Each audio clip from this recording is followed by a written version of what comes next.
So, you know, I always think like-minded people tend to, stick together and hang out.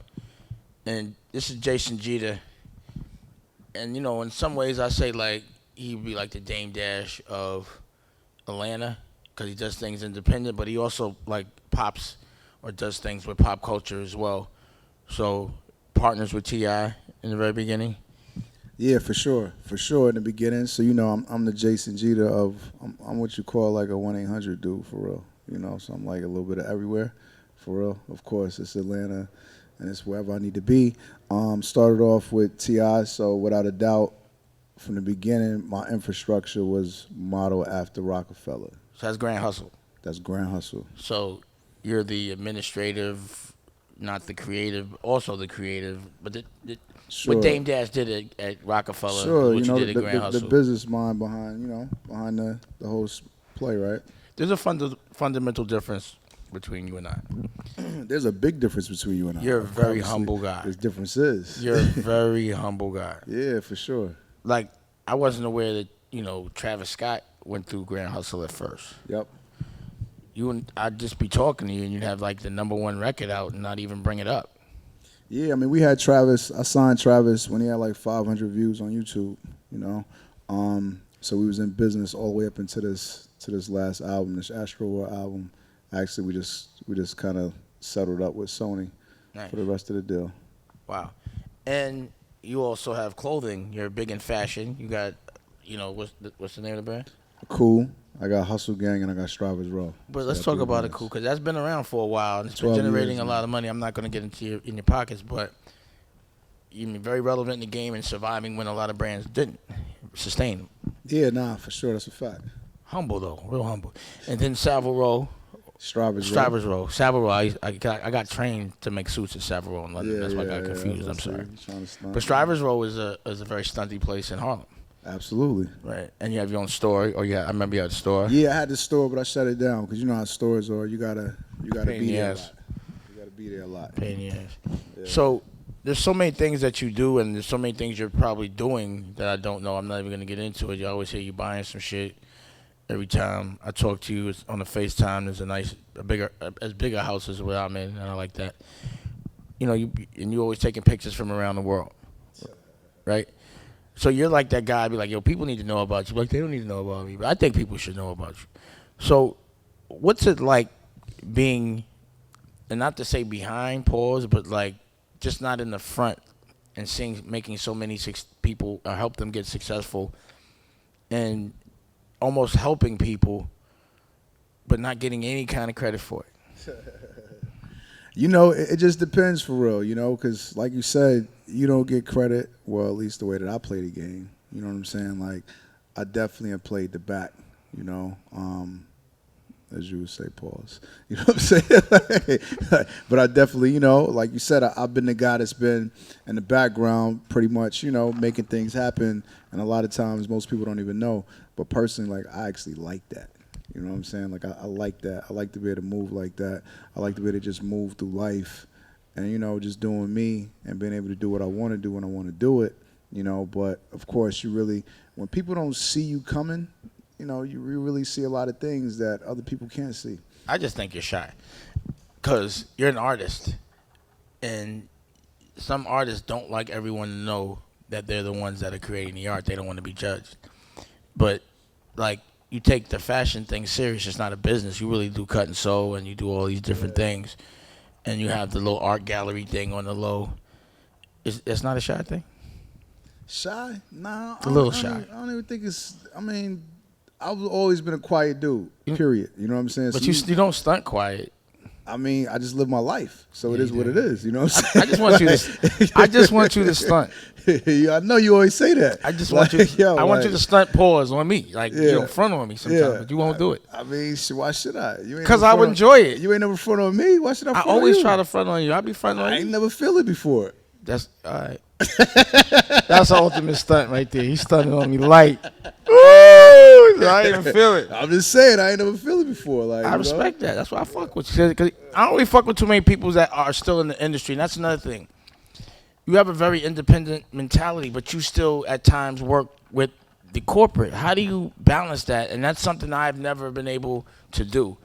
But you do, because I don't be respecting most people that fuck around and play with those, because they just get on my nerves. And even the people you tell me you got to be around, I'm like, how you do that? You know, because you're a cool guy. Like, I'm like, how you even tolerate these people? How you do that? I mean, to me, the beauty of it is when you're doing something because you want to do it, that means I don't have to do it. So to me, that's really the way I always look at the way I want to live life, right?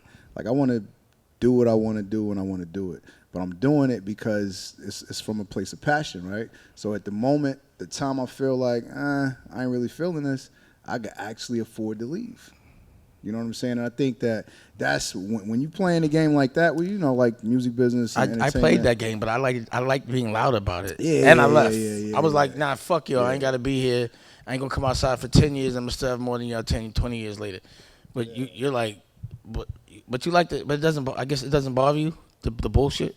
Because sometimes, you just... Nah, listen, the bullshit definitely bothers me. You know what I'm saying? I'm not the dude at the Grammy parties. I'm not that dude either. Right. You know what I'm saying? So, like... You at the office. Yeah, you know what I'm saying? I'm the dude in the cut. I'm going to do what I got to do, and the equity's going to be there. So, you know what? If an artist, anybody want to run off, that's on you. But, the paperwork is the paperwork. You know what I mean? Now, you're an OG in the game now, right? I'm sure in Atlanta they OG you up. I mean, I'm OG, like, in the game, period, though, for real, No, I mean, everywhere they say OG, but I know, like, when I go to Harlem, I get the most OG. Yeah, of course, because you're from native. I just wanted to make sure you shout that out, but I don't want to localize you at all. You're nah, OG you know how it is. No, that was a light stunt. That was like I mean, hip hop in general. I like the way you do that. See, that's the way you have to deal with things. That's it's like a jab. You know what I mean? But straighten that out. I like that. Let me straighten that out. What I'm saying is, you're an OG in the game now. Yeah, I appreciate that. And you've been through decades now. Yeah. Can you tell me some stories that stand out that no one would know, but that you could tell that wouldn't hurt anybody's feelings?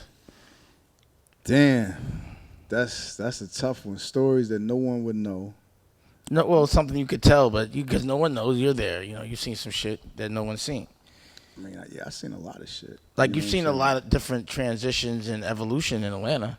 Yeah, for sure. You've been at the forefront of it. Like you had, I felt like you're doing galleries, right? I mean, I had a little spot. Yeah, my bad, a little spot. A little spot, for a second. But I mean, in music, like, how it is. Tell me a T.I. story. A T.I. story, a tip story. Let me see a tip story. Man, what is a tip story? Like, I mean, of course, you got those beginning days, right? Mm-hmm. Those days when you see the pedigree of somebody, you know what I'm saying? And you see, like, damn, like homie is not afraid. You know what I'm saying? And when I say afraid, just meaning that, if you go in a room and you perform in front of 10 people and you give them 10 people the same energy that you would give like 10,000 people. You know what I'm saying? Like, so to me, I'll say, like, I can't really think of one particular story, but just in general, I remember, like, back in the day, just that energy. You know what I'm saying? You know how it was. How'd you meet him? I met Tip through DJ Toomp. DJ Toomp was like a super dope producer out of Atlanta. At the time, like, you remember Noontime? You remember Noontime? Yeah, you know what I'm saying? You remember Noontime? That's Bounce. That's my man. Yeah, Ryan. That's Ryan. Ryan, Nooney, and Chris. You know. Right. So when I first came to Atlanta, I was working at Patchwork Studios. I got down there, I didn't know anybody, so I was like, yeah, I'm gonna work at the studio and I'm gonna be able to meet everybody. You know.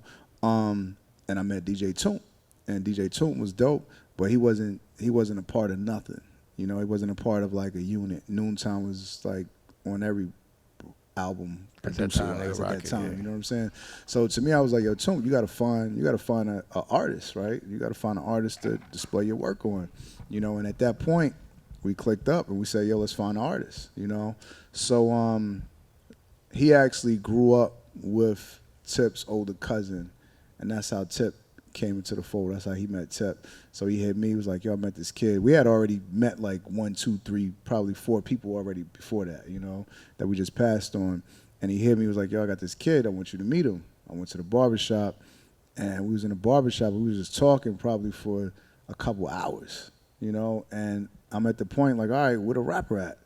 And Tip's like, yo, I'm the rapper. You know what I'm saying? So it was like, that was like, oh, we could rock. You know what I'm saying? Y'all were cool, and it was like, yeah, you're cool, you know what I'm saying? The energy was right. We was cool.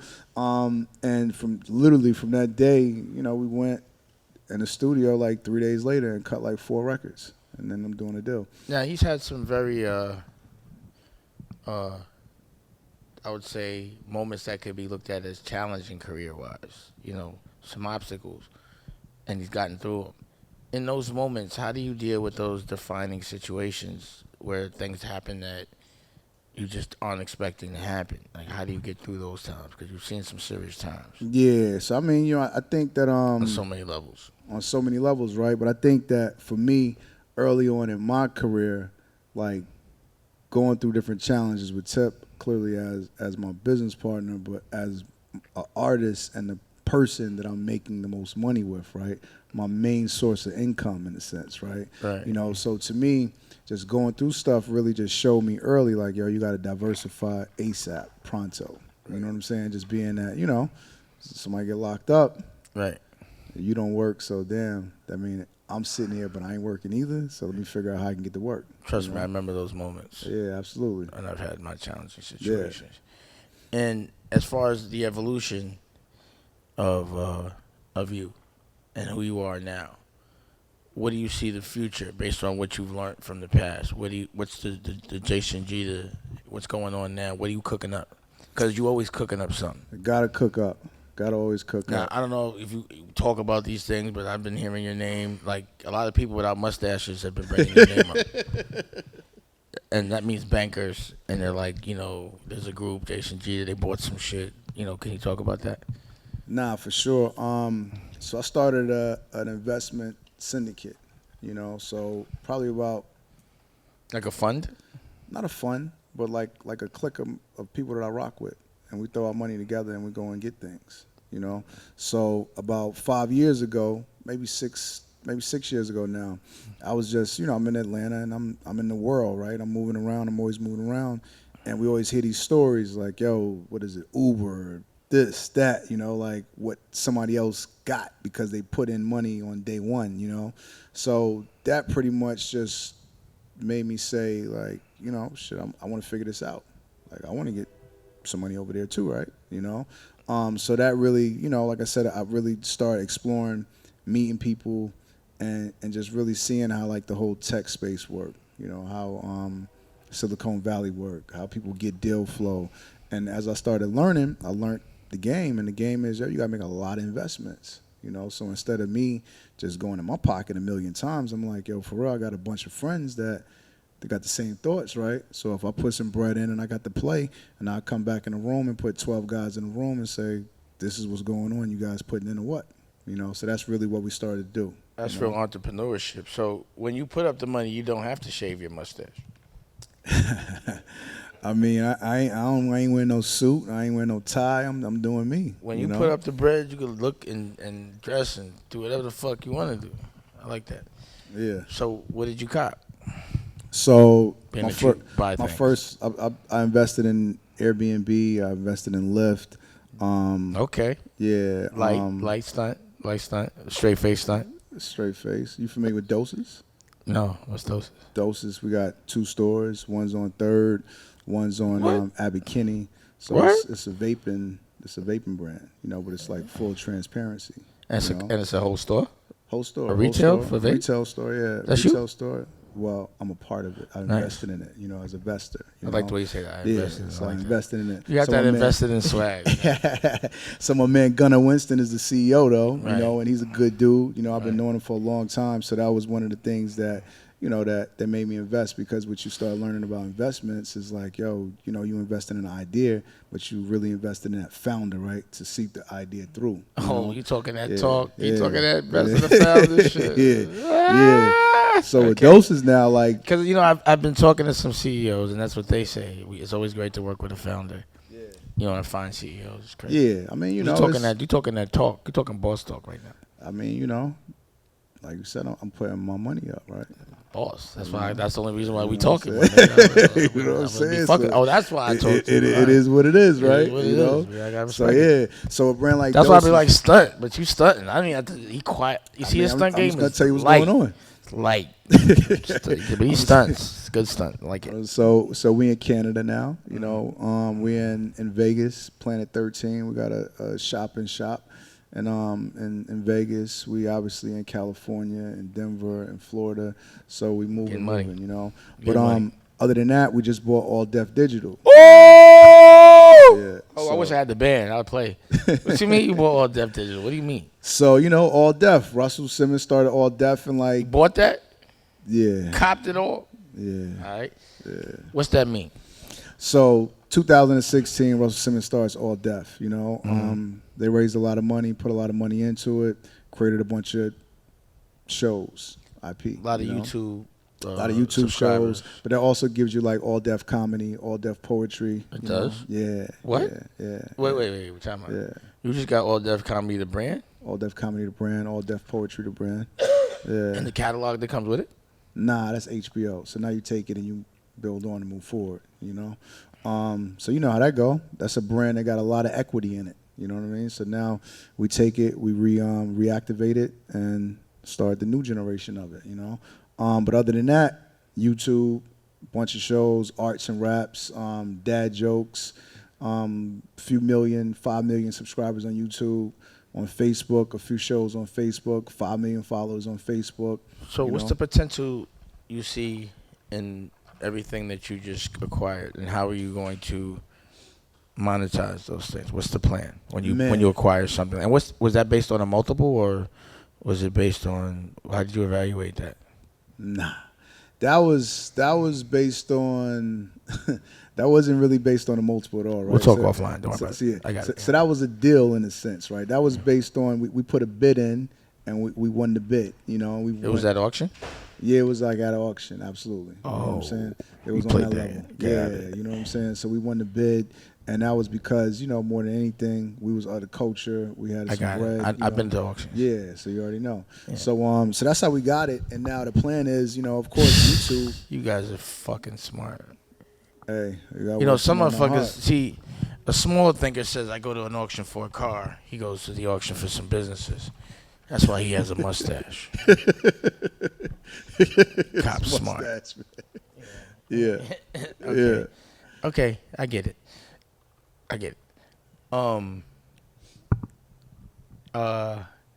So you and I have always had a good amount of respect for each other for years. Yeah, for sure. So when you look at a guy that says, you know, I don't even know what to call myself lately. I think I'm insane, but in a good way. Manic, for sure. But not bipolar, not. Okay. You know what I mean? But what do you see, like when you cool with a guy like me? What do you see, like? Cause you cool with everybody. How do you get cool with everybody? How you cool with Dame Dash? I'm definitely not cool with everybody. True. You give me too much credit. All right. But I see. I haven't. What I'm saying is, you definitely aren't cool with everybody, but you're like, kind of like, you're all right with everybody. Can't nobody say nothing bad about Jason. Yeah, I'm all right with that. I haven't. Okay, I can say this. I've honestly never heard anyone say anything bad about you. Nah, that means a lot to me. And that's true. And people always complain to me about everybody. Yeah, but I've never had a Jason Jeter complaint ever. Like that actually would shock me. That means a lot, man. That's good to hear. Yeah, and you've been around a while. Yeah, I've been around a minute. So again, you see a guy like Dame Dash. How do you how do you deal with a guy like that? What you mean? How do I deal with you? Yeah, like just because I call you, we talk. You know, I know you must think I'm a little crazy. Nah, I mean, you know, it's Dame Dash is like a I tell people about you all the time, like, yo, you're a fucking visionary, you know, from the standpoint of, to me, every time I talk to you, I'm going to walk away with some jewels. I'm going to leave some shit and I'm going to take some shit. It is what it is, you know? So it's really as simple as that, for real, man. Like, you definitely, I give you 1,000,000% of credit. I've seen you doing things for a long time that. But what I'm saying is sometimes politically, okay, because you're in a world where sometimes they'll be like, you fuck with him, I can't fuck with you. You have no fear of that with me. I mean, why would I? The reality. A lot of people. There's people listening, dog. There's people come be like, please don't take a picture with me, man. You know, I can't be over here. Listen, right? The reality. They be so scared, bro. Let's be honest, right? The reality of the game is, and the game is of entertainment. What we're talking about, the music business and all of that stuff, right? Because that's the only people that would possibly feel a certain kind of way. A very small circle, yes. Very small circle. You're playing a bigger game. I mean, Toast. You already set me up for it. I saw it. I like it. You see how he's light with it? He's good. He's good. He's good. I mean, Jason Jeter's good. But let's be honest, though, it's back to the reality of the game is, if they're going to rock with you no matter what, if you have something that they want. Some good work. That's the bottom line, right? Like, so, I mean, it is what it is. We're not, I'm cool with a lot of people, and we cordial, and we can kick it, and it's whatever. They ain't got that work. We're not really friends on a personal level for real, right? Right. So to me, that's just the thing about the music business. At the point that I saw people get fired from a company or artists get dropped from a label and get re-signed to the same label or rehired to the same company. Like Wiz Khalifa.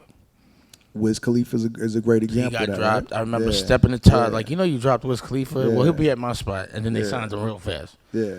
Real quick. Yeah. So when you see stuff like that happen, and if you really paying attention and studying the game, it's like, oh shit, okay, so it ain't nothing personal. If you got the work, you got the work, and we could do business. If not, I'll see you later. So for me, I'm just gonna come through when I got work. I think it's your responsibility to get in front of the camera and teach people how to get what you got. I think you got to jump in front of the camera because the world needs to know that you can get through life and still keep your integrity, and you don't have to be as abrasive as Dame Dash. Well, I'm in front of the camera. I choose that fight life. Yeah, you choose it. I choose it. I enjoy it. You choose it. You do like it. I do. Yeah, But also, it doesn't mean it's the only way. Nah, absolutely not. You gotta have diversity. You know what I'm saying? And I think I got diversity. No, listen, a Dame I just Dash, like that action. A Dame Dash is necessary. Yeah. Trust me. I'm friends, like you said. I know a lot of people, right? Yeah. And a lot of people really won't say some of the things that you may say. Yeah. Because they got to protect their situation, or they feel like they have to protect their situation, whatever the case is. They got to protect that check. Somebody paying Absolutely. them. So, I think it's a Dame Dash is necessary, but a Jason G is necessary, right? 100. So, I mean, I think... You're getting a lot done. I mean, shit, I'm good. Coach? Well, I mean, you put a... Okay, how did you get with Travis Scott? I didn't want to forget that. I need to know that. My man, DJ MLK, basically came in a room and Tip met Iggy and Travis Scott on the same night. Damn. In L.A. That's crazy, right? Yeah. You know what I'm saying? It's one of those nights. One of those nights. It happens like that sometimes. So he met both of them in one night, right? That's the way it always happens for no reason. So I'm not even near. This is here actually in L.A. I'm in Atlanta, whatever, So a few days later, MLK, we in the studio. MLK says, "Yo, Jay, like you got to check this artist out." Tip met him, but at the time, shit, Iggy was Iggy, right? Anybody could see that. Like, yo, tall, blonde, you know what I'm saying, from Australia, rapping. Like, I mean, I'd rather look at Iggy than Travis. Anybody can see Iggy, right? So, Tip saw Iggy and he was on Iggy. Like, yo, this is what I'm on right now. Yeah. You know what I'm saying? So he was getting that deal done. So now my man MLK is like, yo, I'm going but to you seal gotta, that deal. Yeah. So it's chill. I don't know this. Yo, chill. I don't know nothing. I'm just saying. My man MLK is like, yo, you got to see this kid Travis though, right? So I'm like, show him to me. So he shows me his video, and I see the video, and you can see it from the beginning. Like, okay, I see what you on.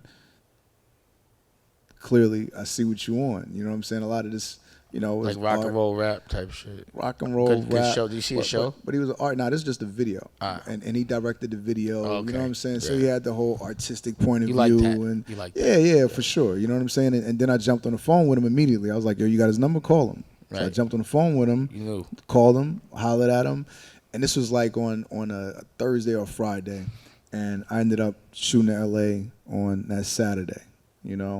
And I knew what Travis was on, So my homegirl, she had a store on Melrose, a vintage shop called Chuck's Vintage, So I met Travis. I told him to come meet me in the back of the vintage shop. You know what I'm saying? So, like, I already knew what he was on. You met him at the vintage shop? I met him at the vintage shop. You know what I'm saying? So I'm like, yo, come meet me at the vintage shop, So, of course, he come in the vintage shop. He's like, what is this? You grand hustle. What are you doing here, That's some Dame Dash shit, So I meet him at the vintage shop. We kick it, we chop it With up. the straight face too, right? Straight face, you know what I mean? You know. So we talk, we hit it off, and he was about to go sign with Atlantic Records.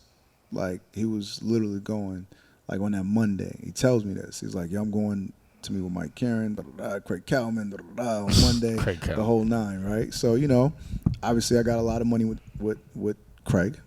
You know what I'm saying? Craig. I got a lot of money with him, and, you know, I just kind of tell him my opinion. Like, yo, I think you ought to do this instead of that, you know? I left, and literally homeboy hit me, and he was like, yo, fly me to Atlanta, you know? So I flew him to Atlanta on, like, that Tuesday. Gets to Atlanta, I get my deal done with him, you know? By Friday, I hit L.A. Reid up, you know? Yeah. You know, so L.A.'s like, shit, you got something? Come up on Monday, you know? Damn. So on Monday, I go up, and I get the deal done on Monday. So this is like not even a week a little over a week, like, I'm knowing him. It's funny when you're in a certain position, pause, how fast you can get things done. Yeah, you know, when you're in certain positions and, you know. People trust you blindly just based on your history.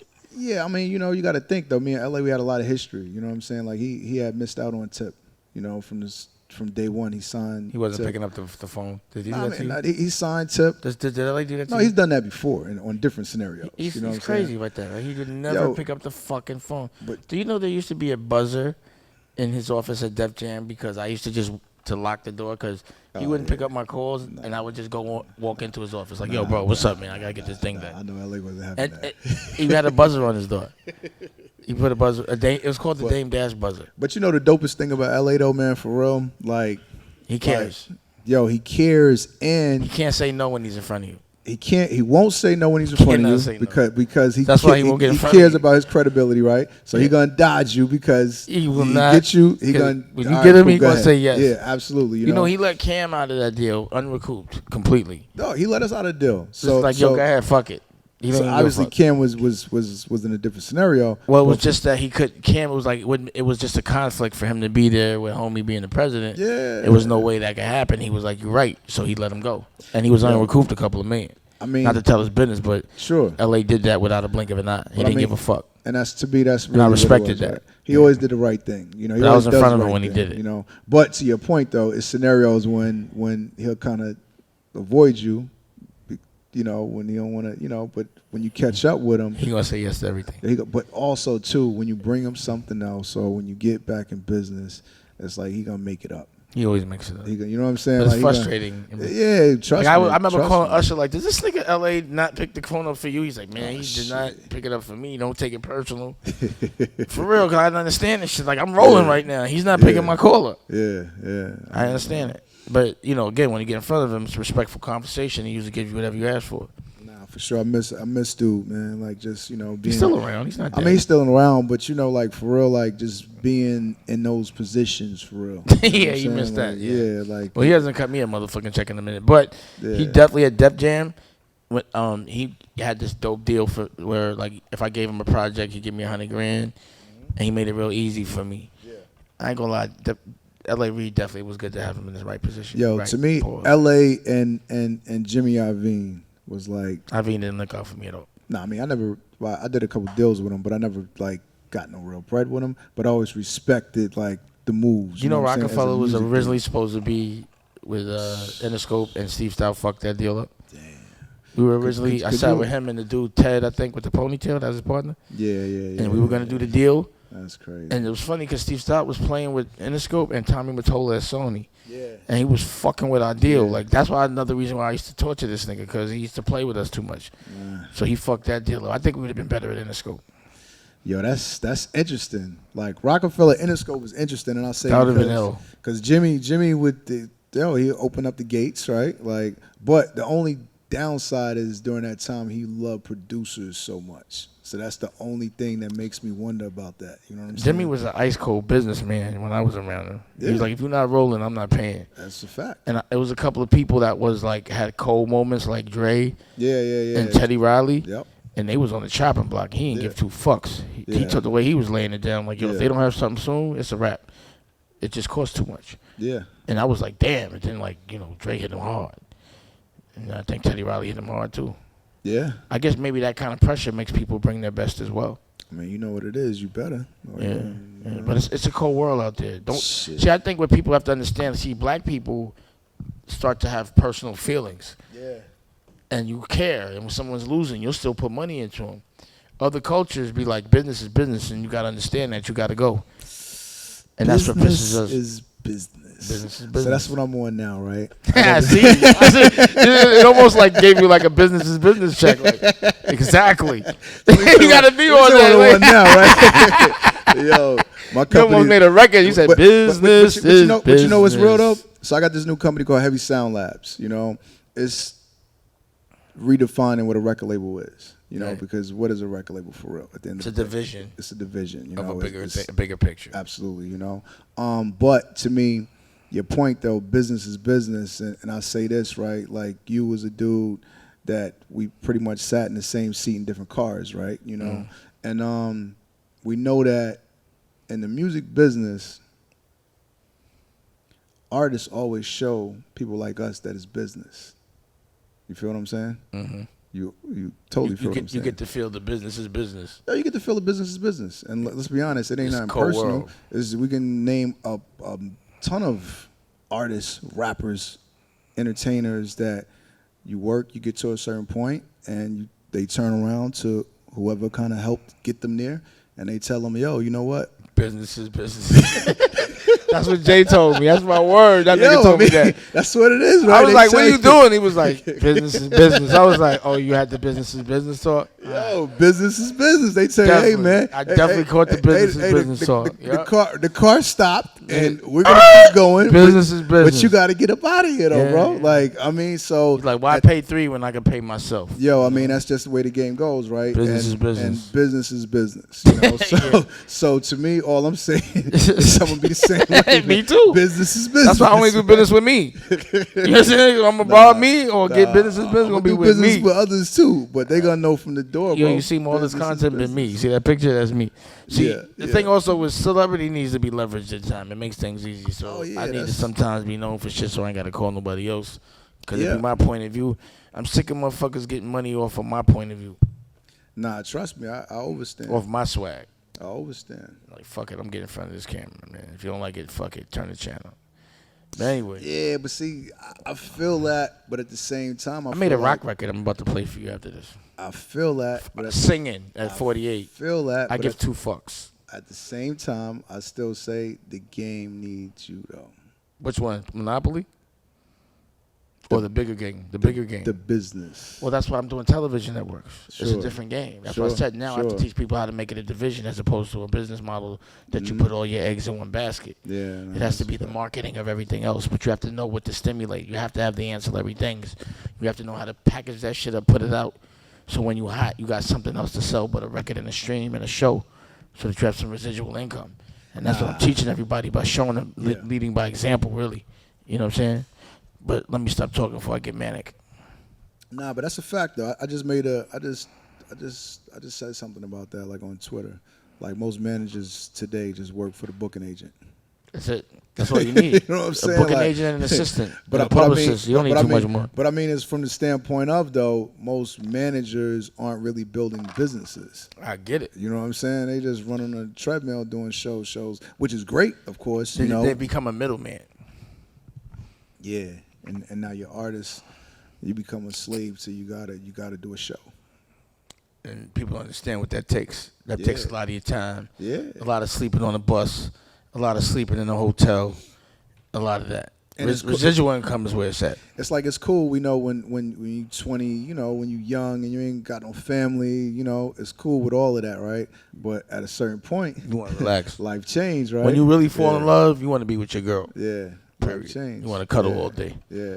And I think that's the best note to leave it on, nigga. At the end of the day, find a good woman and make sure she has a place to cuddle with you at, so you don't want to be outside every day, so you want to stay home and make money from the house, residual income. That's a fact. Residual income, family, those that love you, because that's really all that really matters for real. All right. And look forward to Jason Jeter coming outside, showing his face. And everyone learning from his experiences. Go to heavysound.com. Check out the new company. All artists. We in an artist discovery business. And also, he's gonna run commercials on my on the television We're network. gonna run commercials back to back, like I'm gonna do like infomercials. Why not? I want to lock out. I have like, a whole network like of infomercials. You know, like the late night info, like the Yeah, George just Foreman make it grill into joints. I have a whole I'm network doing all of that. infomercials. But it's just selling some good work. Yeah, I'm So doing you got all that work. You got that work. all of that. Absolutely. All right, Good y'all. looking, Now bro. we're gonna get to the rock and roll. Let's go.